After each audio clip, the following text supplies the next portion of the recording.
ರುದ್ರಕಾಮಾಯ ನೇಷ್ಯತೆ ಕೃಚ್ಛಾಯ ತಪಸೇ ಚೈವ ಪ್ರತ್ಯಾನಂತ ಸುಖಾಯ ಚ ಅಂತ ನಮ್ಮ ಹಿಂದಿನಲ್ಲಿ ಹೇಳಿದ ಮಾತು.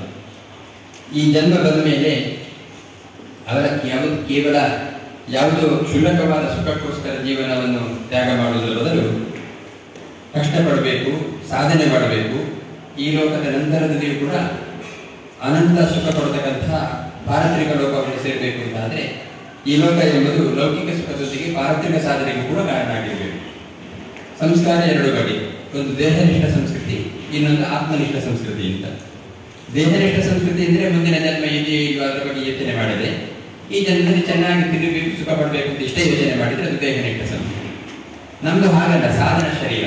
ಈ ದೇಹದಿಂದ ಆತ್ಮೋದ್ಧಾರನೂ ಆಗಬೇಕು. ದೇಹಕ್ಕಿಂತ ಬೇರೆಯಾದ ಒಂದು ಆತ್ಮ ಇದೆ, ಆ ಆತ್ಮೋದ್ಧಾರನೂ ಆಗಬೇಕು.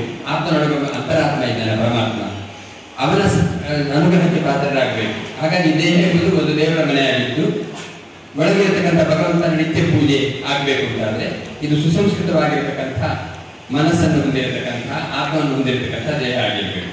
ಹಾಗಾಗಿ ದೇಹ ಎಂಬುದು ಕೇವಲ ಕೆಲವು ಕ್ಷಣಿಕವಾಗಿರತಕ್ಕಂಥ ವಿಷಯಗಳಿಗೋಸ್ಕರ ಸೀಮಿತವಾಗಿರದೆ ನಾವು ಏನೇ ಮಾಡಿದರೂ ಕೂಡ ಈ ಲೋಕದಲ್ಲಿ ಸುಖ ಸಿಕ್ಕಿದ ಜೊತೆಗೆ ಪರಲೋಕದ ಸಾಧನೆಗೆ ಕಾರಣವಾಗಿರ್ತಕ್ಕಂಥ ಕೆಲಸವನ್ನೇ ಮಾಡಬೇಕು.